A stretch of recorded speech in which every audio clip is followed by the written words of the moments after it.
those with the strongest capacity to respond are not the ones who are the most vulnerable to the impacts. And so I believe there is as strong as ever a need for what Audrey Bryan has called a pedagogy of implication.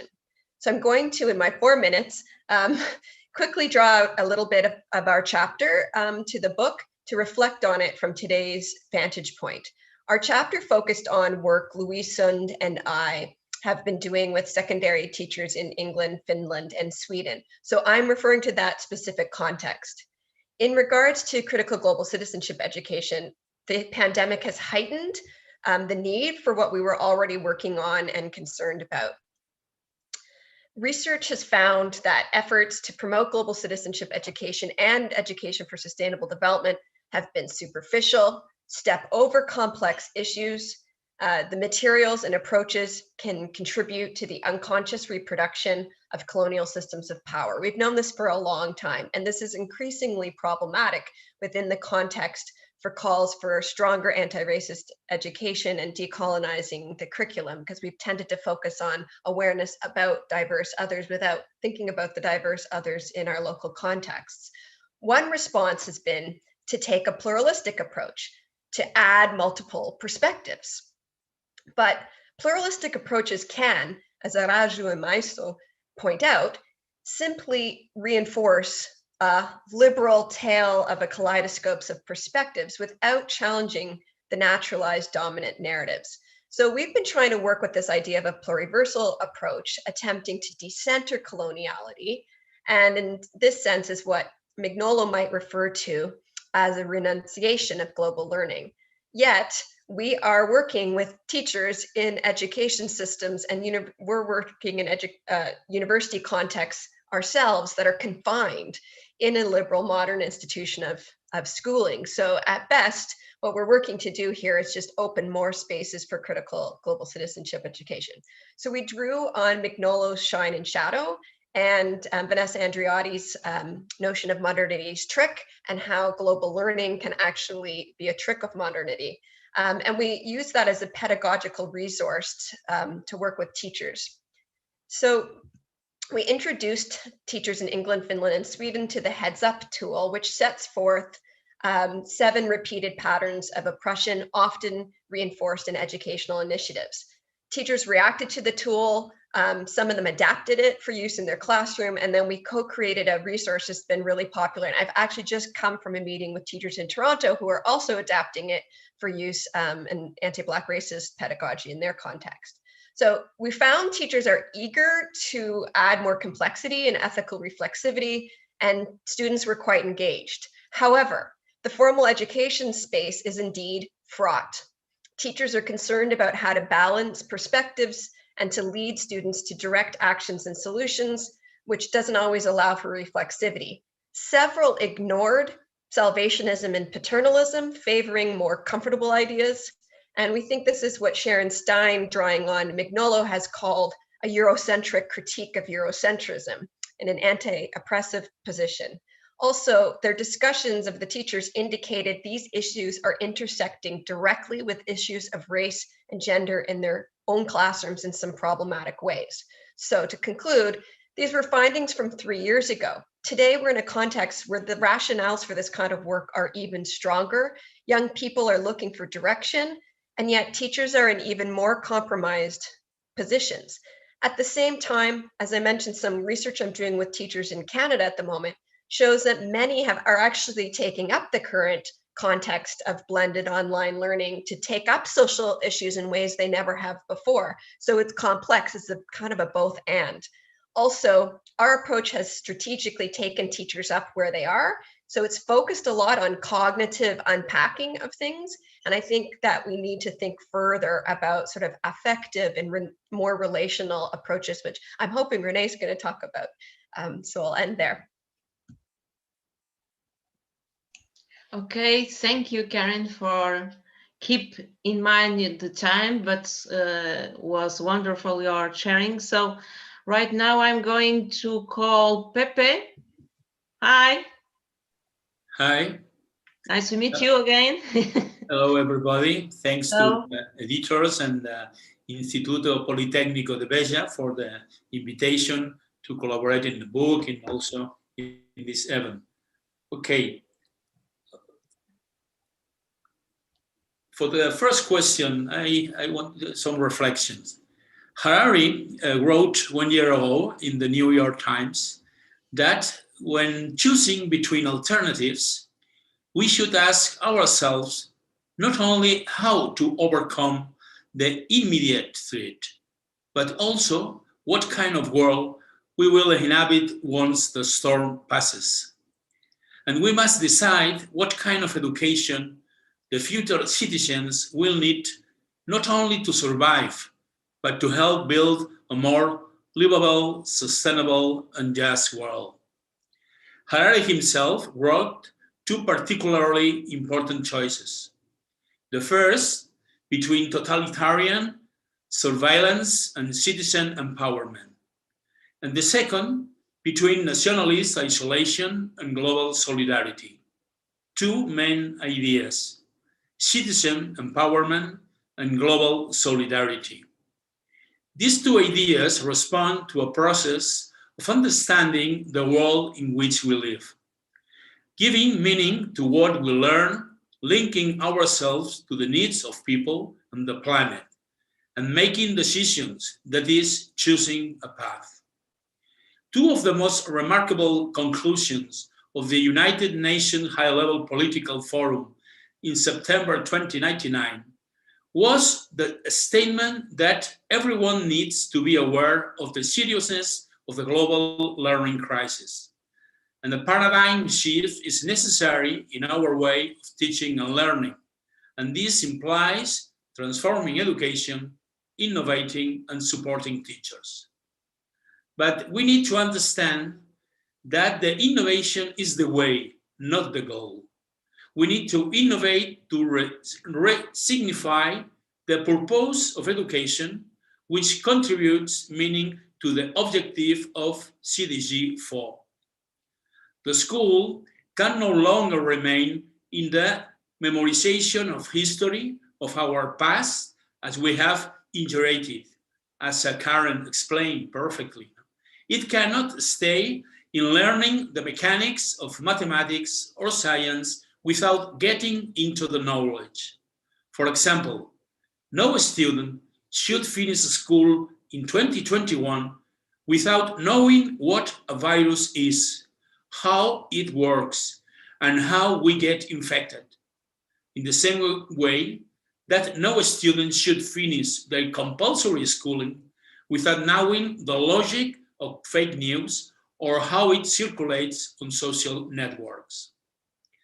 Edward Wilson, author of the concept of consilience, the unity of knowledge, holds the idea that the humanities, such as philosophy, history, ethics, comparative religion, or the interpretation of the arts, will come closer and closer to the science and in part will merge with them.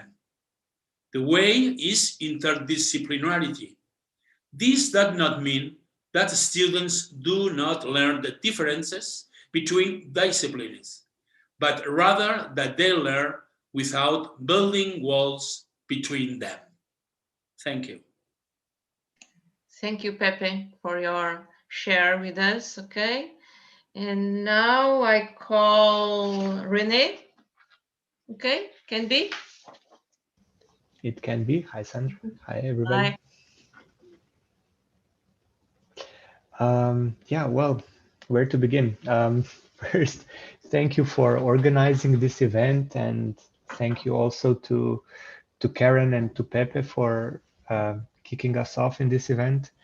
When thinking about what education can offer in this pandemic time, I think we often see the corona pandemic is something that brought a significant change to our society, but my impression is that it has not really changed all that much. So I don't want to underestimate the effect of the pandemic. It was very serious, and hundreds of thousands of people have been affected severely, health and otherwise. But I think what this event has not done is it has not caused a change in the imaginary of the direction in which our society is going. So we have not yet considered this as a warning for really deep need to reorient the direction of our society. And I personally currently live in Vancouver, in Canada, in, let's call it, a highly privileged environment. I'm in contact with people in various social and cultural, from various social and cultural backgrounds. And what I see is that the willingness to really change something largely depends on the level of privilege we inhabit. So as much as we are comfortable in the way things currently are, the less, of course, we are inclined to change. And there is something about education, formal or informal, that I think is very conducive to preventing us from really want to change things deeply, because after all, education is about replicating the existing social orders. But what if, as Luis Pradanos would say, what if we live in a society where we're basically teaching young people to replicate a certain mode of existence, a certain society that is actually destroying its very foundations of existence, right? So we all know that modern societies are long-term unsustainable, but more or less everything that we can imagine as alternatives are adaptations to the current state of affairs, not really something different. And for those that try something very different, it's probably impossible to get their message across. So I'm not much of an optimist in this scenario. I'm pretty sure you have noticed. And I think that the difficult challenge ahead of us is related to reorientation of our hopes and desires. And if our hope is to be able to continue with the kind of modern colonial societies that we have, then I'm not sure if education is really the vehicle for change, though it could be. Okay. Thank you for the constructive reflection that is needed. Okay. And right now I call for Stephen. I think he was with us. Yeah, perfect. Okay. I think, Stephen, you have a small presentation. I have a PowerPoint here. Okay. So I'm going to call it up. Like everyone else, I want to congratulate you on the publication of the book. Can you all see that? Do I need to make it bigger or? No. No, it's okay. Okay. Okay. So basically, in terms of this question, under the current pandemic situation, what's the role of global and critical education? I kind of looked at a definition of development education from our national network here in Ireland, IDEA, and they came up with this. Development education is an educational process which enables people to understand the world around them and to actually transform it. It works to tackle the root causes of injustice and inequality. And the reason I've highlighted root causes is because one of the things I don't think we've done as a sector in reflecting on what's happened with COVID-19 is to reflect on the causes of COVID-19.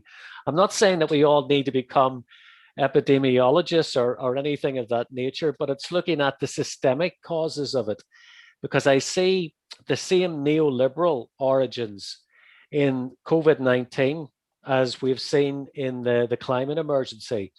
So I'm going to share with you this quotation from Colin Javadi, which says the two emergencies, COVID and climate, are in fact quite similar. Both have their roots in the world's current economic model, that of the pursuit of infinite growth at the expense of the environment on which our survival depends, and both are deadly and disruptive. So one of the things that's really troubled me as a development education practitioner for some time is the fact that our sector never talks about neoliberalism. There is a massive imbalance in what we do and what we talk about, both amongst ourselves as practitioners and between ourselves as practitioners and learners. We'll talk, at least here in Ireland, all day and all night about the 17 Sustainable Development Goals. In fact, we're completely overextended as a sector in the delivery of the goals. But when it comes to neoliberalism, there's complete silence. Why is that happening? I find it very troubling. This is despite the fact that neoliberalism is driving inequality. I just have a couple of stats that I pulled out of a recent Oxfam report published at the start of the year. You'll be familiar with a lot of this. Half the world living on less than $5.50 a day. Just 2,000 billionaires controlling as much wealth as 4.6 billion people. The 22 richest men in the world having more wealth than all of the women in Africa combined. The monetary unpaid work of all women is totaled or estimated at $10.8 trillion annually. But it's not valued by neoliberalism because it's not paid, it's unpaid. And then lastly, we're completely undertaxing the 1%, the richest people in the world. Just a 0.5% increase on their wealth would create 117 million jobs. So you have this underpinning of inequality and underpinning of climate emergency, which is related to this ideology of neoliberalism. In this article by the Guardian journalist George Monbiot, he says it's the ideology at the root of all of our problems. And yet when it comes to global education, we don't talk about it at all. We're too busy talking about these things. And yet there was a report by this guy, Philip Alston, the United Nations Rapporteur on Extreme Poverty and Human Rights, just last July, in which he delivered a withering critique of the international development system and reserved particular criticism of the Sustainable Development Goals. A couple of the criticisms are that the goals are complicit with the pro-growth, pro-neoliberal, pro-GDP model of development that's been driving development over the last 40 years. So the goals are complicit with the same model of development that's causing all of the problems that the goals themselves are trying to fix. So there is absolutely no chance whatsoever that the goals are going to succeed in achieving their objectives by 2030. And yet this is the basis on which most development education is delivered, at least here in Ireland, and I'm sure it's the same in other parts of Europe as well. So it's this imbalance that I focused on in my chapter in the book, and it's this imbalance that really, it perplexes me in terms of why is a radical pedagogy like development education, which prides itself on probing the root causes of problems, not addressing the question of neoliberalism. So I'll stop there. Okay, thank you, Stephen. All of you have left some main interesting questions and doubts. So go further to the second questions, and my colleague Albertina will chair, okay? You have your microphone muted, Albertina. Can you please put the question, Sandra?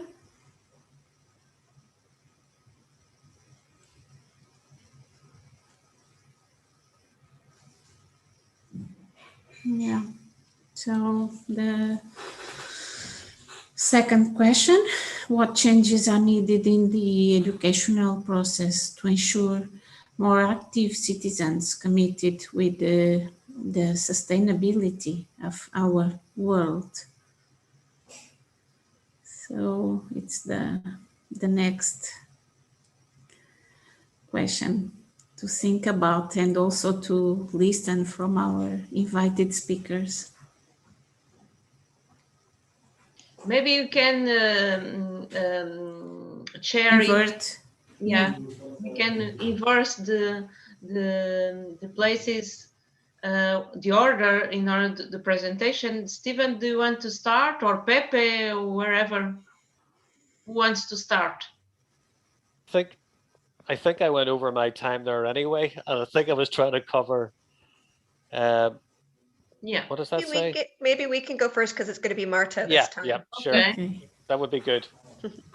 Could we? Could I share my screen again, please?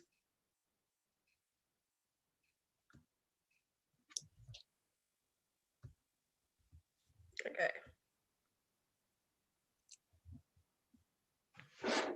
Good work. Go ahead, Marta.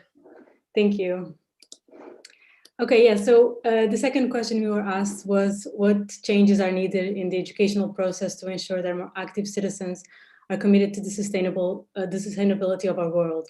And I answered this question actually building on a lot what has been said already as part of the answers to the first question, particularly in relation to discussions around the complicity of global citizenship education and education for sustainable development with the modern colonial systems of power and oppression. I also want to reinforce the importance of context. So rather than providing a prescriptive answer that would be applicable everywhere, we instead aim to revisit key principles that emerged from the study that Karen and Louise did, and that we reported on the chapter that we contributed to the book that we're launching today. So Karen has already briefly mentioned that this research project was based on a collaborative process between researchers and teachers to create a pedagogical tool to support teaching and learning of global citizenship and environmental and sustainability issues in secondary school classrooms in England, Sweden, and Finland. And so it's based on Northern European education contexts. So taking that into account, the principles that we've drawn from that project in the book chapter were that we firstly want to highlight that global issues are incredibly complex, and because of that, we need pedagogical approaches that take up rather than step over those complexities.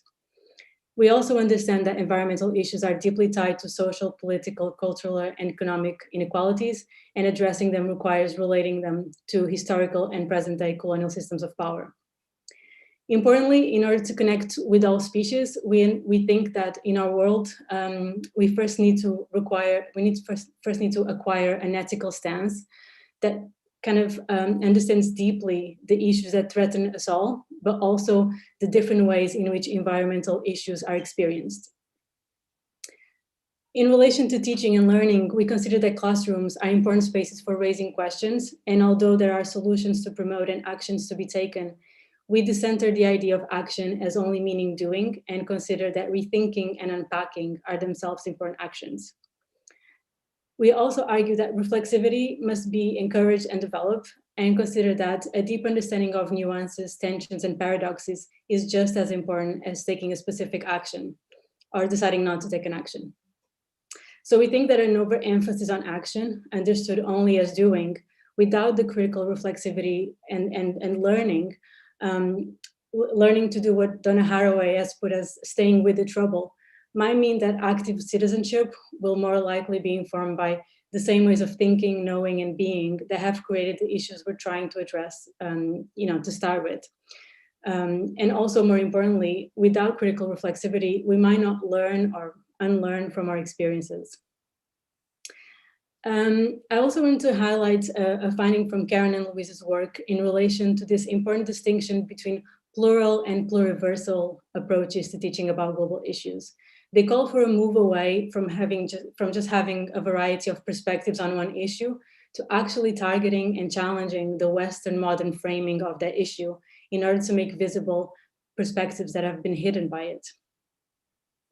I also wanted to mention an interesting finding from a recent literature review I conducted around critiques of Western modernity in global citizenship education and education for sustainable development that raise an interesting point in relation to the idea of critical thinking. So for example, Neil Dreamson critiques the emphasis on critical thinking as the solution for the tensions and complexities in global citizenship education. He states that the concept is already culturally bound and that the process is already framed by a Western modern epistemology. So I wanted to make this point and highlight that pluralism and critical thinking, although very important dimensions of teaching and learning about citizenship and sustainability, might only take us so far in challenging the modern colonial frame that has brought us here. And Karen and you know, Renee and the other speakers have all very well kind of outlined. So I wanted to end by also reinforcing what's already been said in relation to the constrictions that are you know, framing formal education settings and the restrictions and constraints that schools have and teachers have. And I wanted to highlight a recent publication by Suming Koo and Nana Jargensons, who outline an approach to research in GCE and ESD that is based on this collaborative learning partnership that is forged in practice, and that is focused on developing concepts and tools that are relevant in that specific context. And I wanted to end by saying that it is perhaps in these relationships that Sue and Anna have imagined and that Karen and Louise's works have exemplified that we might better unpack these principles that we've just outlined and enact a more meaningful response to the question posed. And I also wanted to say thank you so much for having me here, and congratulations on the launching of this book.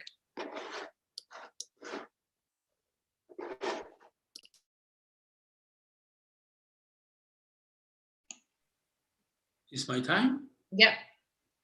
Okay. Really, my points of view are very similar to several of those expressed by Marta. The doctor in social science and director of the prestigious San Andrés School of Education in Buenos Aires, Axel Rivas, writes wittily in his book, Who Controls the Future of Education, that the fall of the school boundary is a process of progressive weakening of its limits, understood as the possibility of institutionalizing fair, threat, and the obligation to learn. Faced with obligation and fair, the school must strategically choose to attract the interest of students and involve them in their learning process, helping them to understand that it's a training process for complete citizenship. To become an active citizen, one must have had an active role in the learning process at the school. The change that the school should introduce have to do with the role of students, the role of the teachers, the meaning of the curriculum, and the organization of times and spaces.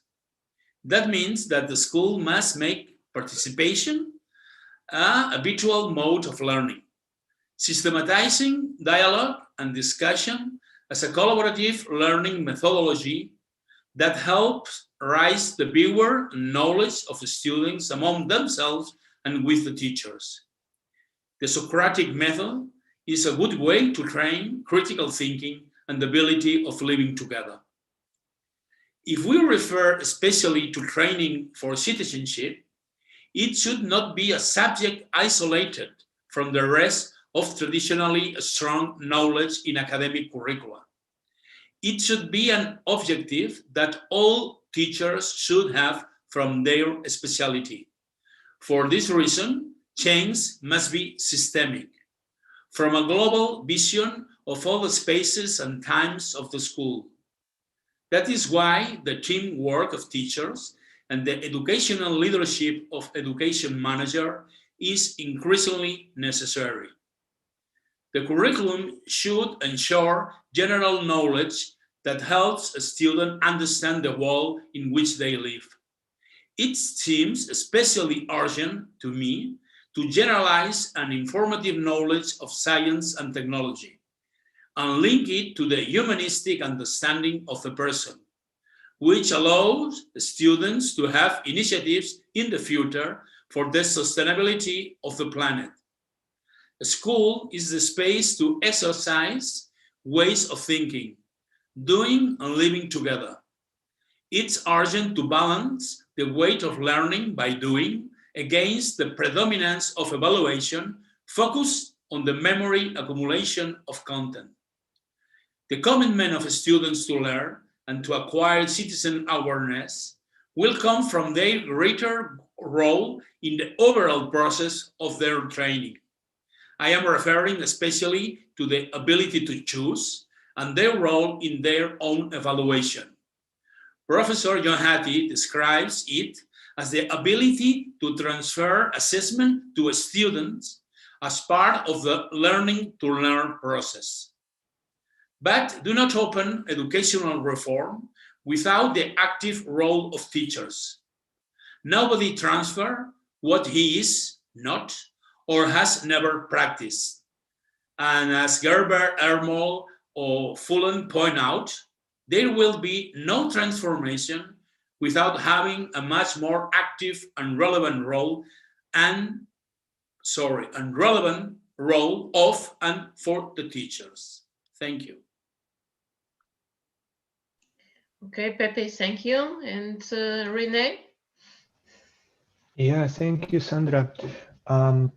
I think I'll honestly take my cue a little bit from Marta, and I want to thank her for drawing attention to the subjects of complexity, plurality, uncertainty, and the need for critical reflection in global citizenship education. And I think in general, a lot of, let's call it in the critical stance of global citizenship education, a lot of attention and emphasis is put on systemic critique. Which is absolutely important and relevant. We have to understand how the system operates. But what is a little bit under-examined is something that has not been a subject of educational interest a lot, and that's the subject of our personal desires and interests. And I'll try to illustrate with something that's called a Jevons paradox, why this might be important. Jevons paradox is an idea from economy and basically says, anytime we come up with a more useful, with a more energy efficient use of a certain source of energy, the consumption of that source of energy increases, not decreases. Why? Because our conditioned behavior that drives our actions remains the same. We have solved the technological problem, but we have not reoriented the desires that drive our behaviors. And this is something that in education, I think it's not really talked about a lot, also because it's the kind of education that's not necessarily personally comfortable, and it's not something a lot of learners would like to engage in. It's certainly not something that would be sanctioned within the formal education system, because the reorientation of desires would then consequentially translate into reorientation of economies. And we all know that our current consumer economies are driven by our desires that have to be kept at an insatiable level. However, if they are such, that means that they cannot be met on a finite planet, or they can be met for some people at the expense of other people and other species. Now, this is something that,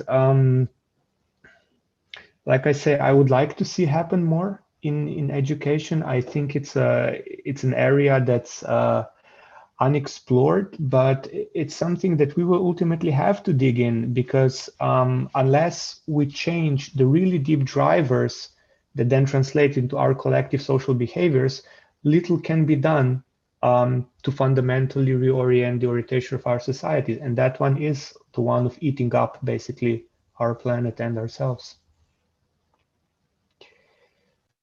Okay, thank you, Rene. Stephen, do you want to add something? We have, again, only 4 minutes less. Very I'm going briefly. to ask again to connect afterwards, so you do your best in 4 minutes, please. I won't even take 4 minutes. Okay. I'm just going to briefly mention something that's getting a lot of traction, I think, within higher education in terms of how we deal with the issue of climate change and growth. And it's the concept of degrowth. This guy, Jason Hickel, he's an academic based, I think he's in the university, he's based in one of the universities in London, I can't remember which, but he's been advocating this concept as a way of degrowing those sectors in the economy that have been particularly damaging to the natural environment. And we know what those are: the fossil fuel economies, coal, gas, oil. So basically what he discusses in this book, and generally speaking in his work, is downscaling of those sectors and transferring the jobs in those sectors into renewable sectors. So he defines degrowth as a planned downscaling of energy and resource use to bring the economy back into balance with the living world in a safe, just, and equitable way. What he argues in this book is that most of the GDP, most of the wealth that's generated by particularly rich countries is mostly wasted and ends up in the bank accounts of the 1%. So we actually have more than enough wealth already to provide most of the basic services that we all depend on every day, like health, education, transport, energy, and so on. So really what we need to do is just degrow those parts of the economy that are particularly damaging to the economy, and also to redistribute wealth in a more equitable way. So I just wanted to flag that that book and that concept more generally as something that's getting a lot of traction in Ireland, the UK, and other places. Okay, perfect, Stephen. So in order to start a clear and safe discussions, please disconnect and connect afterwards, okay? Sorry for that. Zoom, it's not helping us.